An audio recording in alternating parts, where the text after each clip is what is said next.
দেশি মুরগির এমন মজাদার রান্না আগে দেখে না থাকলে আজই দেখে নিন। এই রেসিপির স্বাদ একবার পেলে বারবার রান্না করতে মন চাইবে। চলুন শুরু করি সবচেয়ে সুস্বাদু দেশি মুরগির রান্না। রান্নার শুরুতেই বলি, আজকে টাটকা মোরগ মাংস নিয়েছিলাম, আর এই মোরগ মাংসটা এত টেস্টি হবে আমি ভাবতেই পারিনি। চলুন শুরু করি আসল ভিডিওটি। কড়াইটা গরম করে তারপর আমি তেলটা ঢেলে দিলাম, আর আজকে আমি নিয়েছি হচ্ছে সয়াবিন তেল। রান্নায় যে কোনো ধরনের তেল ব্যবহার করতে পারেন। আপনার যদি ইচ্ছে হয় আপনি এখানে সরিষার তেলও ব্যবহার করতে পারবেন, আবার অলিভ অয়েল দিয়েও রান্না সম্পূর্ণ করতে পারবেন। সহজে হাতের কাছে যেটা পাওয়া যায় সেটা দিয়ে আমি সবচেয়ে সেরা স্বাদের দেশি মুরগির রান্না আজকে করব। সেই মুরগির মাংসের টেস্টের পরিমাণ সব থেকে বেশি থাকে আমি মনে করি, আর এই টেস্টিফুল মাংস আরও টেস্টিফুল কিভাবে করেছি সেটাই হচ্ছে বিষয়। পেঁয়াজগুলো যেগুলো রেডি করে রেখেছিলাম সেগুলো গরম করায় তেলের মধ্যে দিয়ে দিলাম, আর তেলটা আমি পর্যাপ্ত পরিমাণে আজকে হিট দিয়ে নিয়েছি। আজকে আমি একটি মুরগির মাংস ফুল নিয়েছি, আর একটি মুরগির মাংস ফুল আমি আমার পছন্দ মতো করে সাইজ করে নিয়েছি। যেহেতু এটা পরিবারের জন্য রান্না, তাই আমি পিসগুলো আকারে ছোট ছোট করে কেটে নিয়েছি। ধরনের ঘরোয়া রান্নাগুলো আপনি খুব সহজে আপনার রান্নাঘরেও করে নিতে পারবেন। খুবই মজাদার এই রেসিপিটা। বাচ্চার বাবা আমাকে এমনি ফোন করে বলছিল আজকে কিন্তু দেশি মুরগির মাংস রান্না করে খাবো, আর তার জন্য নিশ্চয়ই আগে থেকে প্রস্তুত করে রেখে দিও, আমি আসছি। কথাগুলো শোনা মাত্রই আমি সবকিছু মশলা বেটে রেখে দিলাম। আর কি কি মশলা আজকে নিয়েছি সেটাই বলি। জিরা, দারচিনি, লং, এলাচ, সবকিছু, সাদা ফল, কালো ফল, এগুলো আমি সবকিছুই নিয়েছি গরম মশলায়। আজকে দেশি মুরগির মাংসে আমি কোনো প্রকার চুই ঝাল ব্যবহার করব না। চুই ঝাল ছাড়াই আমি দেশি মুরগির মাংস অনেক মজার টেস্টি ফুল করে রান্না করব। পেঁয়াজটা কিন্তু একটু কালার করে ভেজে নিব, আর দেখতেও সেটা হবে অনেক সুন্দর। টেস্টি ফুল খাবার প্রক্রিয়া শুরু করার আগে সবকিছু অনেক সুন্দরভাবে গুছিয়ে রেডি করতে হয়, তাহলে চটপটে খুব সহজে রান্নাটা করে নেওয়া যায়। এমন মজাদার খাবার আপনিও খেতে পারেন আপনার পরিবারের সাথে, আর আমি তো আমার পরিবারকে এই খাবারটা দিতে পারে অনেকটাই খুশি। পেঁয়াজগুলো কি দেখতে সুন্দর হয়েছে, আর কালারটাও কিন্তু সেরকম আসছে। তার থেকে আরেকটু ডিপভাবে আজকে আমি ভেজে নেব। পর্যাপ্ত পরিমাণে মশলাগুলো রেডি করেছি, তার সাথে রেডি করেছিলাম হচ্ছে হলুদ গুঁড়ো, মরিচ গুঁড়ো, আরও জিরা বাটা, আদা বাটা, আর রসুন বাটা। এগুলো রেডি করতে খুব সময় লাগে না, আর আমি তো সাধারণত মশলা শিলপাটায় সবসময় বেটে তৈরি করি, এই কারণে আমার রান্নাটা আরও টেস্টিফুল হয়। মুরগির মাংস বেশি করে টেস্টিফুলভাবে তৈরি করার জন্য অবশ্যই আপনি যে আমাদের দেশীয় মশলাগুলো রেডি করে রাখি আমাদের রান্নাঘরে, সেগুলো শিলপাটায় বেটে রান্নার জন্য রেডি করে রাখবেন। শিলপাটায় বেটে মশলাগুলো রান্নার জন্য উপযোগী করে রাখা ওই মশলাগুলো দিয়ে যদি দেশি মুরগির মাংস রান্না করা যায় তাহলে অনেক টেস্টিফুল হয়। পরিবারকে সবসময় টেস্টিফুল খাবার দিতে পেরে আমার মনটা খুবই আনন্দিত হয়। মশলাগুলো আমি পেঁয়াজ আর রসুন সবকিছুর সাথে অ্যাড করে নিয়েছি, আর এটা একটু মাখা মাখা করে নেব। মুরগির মাংস অনেকটাই খেতে একটু শক্ত জাতীয়, তাই আমি কি করলাম, মুরগির মাংসটা এই রান্নার সাথে মশলাগুলোর সাথে অ্যাড করে দেব। তাতে আমার হবে কি, মশলা আর মুরগি একসাথে মেরিনেট হবে আর ভালো করে মাখামাখি হবে। মজাদার রেসিপিটা শুরু থেকে নিশ্চয়ই শেষ পর্যন্ত যদি দেখে থাকেন তাহলে আপনি পেয়ে যাবেন একটা ট্রিক্স। মজাদার রেসিপিটা আমি খেয়েছিলাম আমার নানির হাতে, এত মজা করে রান্না করতো। তার সাথে থাকতো গরম গরম হচ্ছে দেশীয় সুগন্ধি চালের ভাত। ধুয়ে পরিষ্কার করে রাখা মুরগির মাংসগুলো আমি মশলাতে দিয়ে দিচ্ছি। এখন আমি মশলার সাথে ভালো করে কষিয়ে নেব।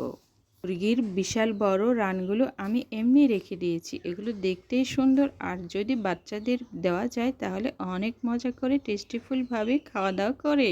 এইভাবে ভালো করে নেড়েচেড়ে দেব এখন মুরগির মাংস আর মশলা, পেঁয়াজ সবকিছু একসাথে যাতে ভালো করে মেরিনেট হয়ে যায়। মজাদার খাবারগুলো তৈরি করতে খুব বেশি ঝামেলার নেই, আর এটা খুব অল্প সময়ের মধ্যেও রান্না করে নেওয়া যায়। এই ঘরোয়া রেসিপির ভিডিওটি যদি আপনার ভালো লাগে অবশ্যই সাবস্ক্রাইব করতে ভুলবেন না যেন। চ্যানেলটি সাবস্ক্রাইব করা থাকলে আমার নতুন নতুন ভিডিওগুলি আপনার টাইমলাইনে নোটিফিকেশনে চলে যাবে।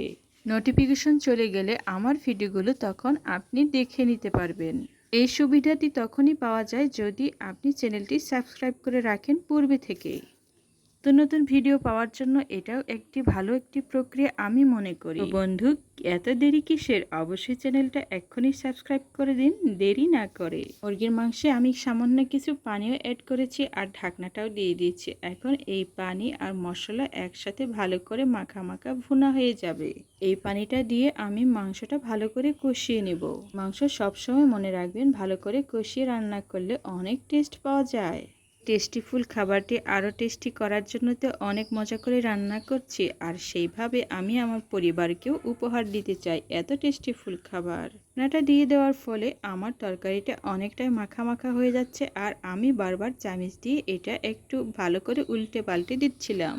এটি একটি খুবই সহজ পদ্ধতি, যখন মন চায় তখন বারবার উল্টে পাল্টে দেওয়া যায়, আর এইভাবে উল্টে পাল্টে দিলে নিচের অংশ লেগে না যায়। এর অংশ যখন শক্তভাবে লেগে যায় তখন তরকারির টেস্ট অন্যরকম হয়ে যায়, যার কারণে বারবার একটু নেড়েচেড়ে দিলে খুবই ভালো হয়। একটু পরপর ঢাকনাটা খুলে ঠিক এইভাবে আমি একটি চামচ নিয়ে একটি লাঠি দিয়েও, আপনি যেটা রান্নার জন্য ব্যবহার করি সেগুলো দিয়েও আপনি নেড়েচেড়ে দিতে পারেন।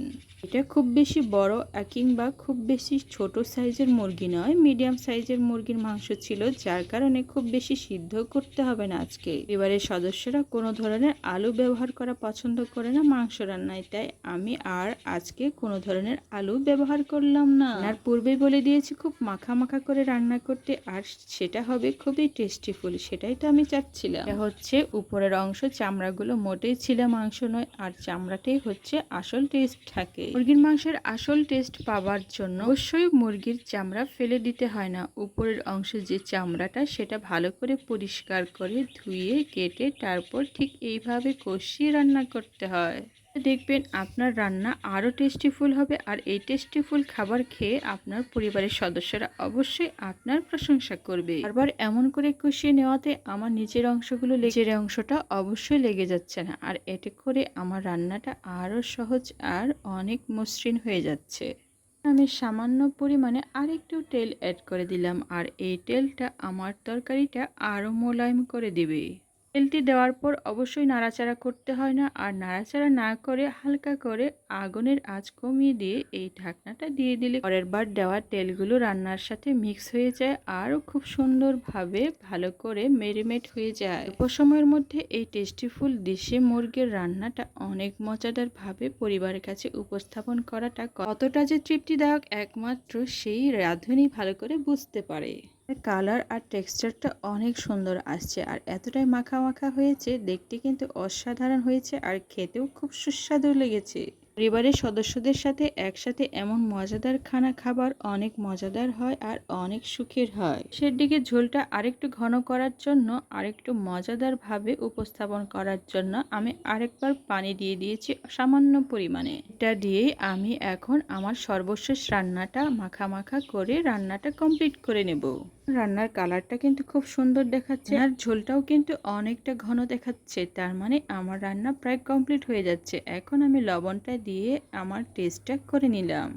খেতে কিন্তু অনেক মজাদার হয়েছে, আর টেস্টিফুল, লবণটা সঠিক পরিমাণে হয়ে গেছে। এমন টেস্টিফুল খাবার আপনিও আপনার ছোট রান্নাঘরেও আমার মতো করে ছোট্ট পরিসরে পরিবারের সদস্যদের মুখে হাসি ফুটিয়ে তুলতে পারেন। এর মাংসের সেরা স্বাদের রান্নাটি খুবই সহজ, আর এই সহজ পদ্ধতিটা আপনিও ট্রাই করতে পারেন আপনার রান্নাঘরে।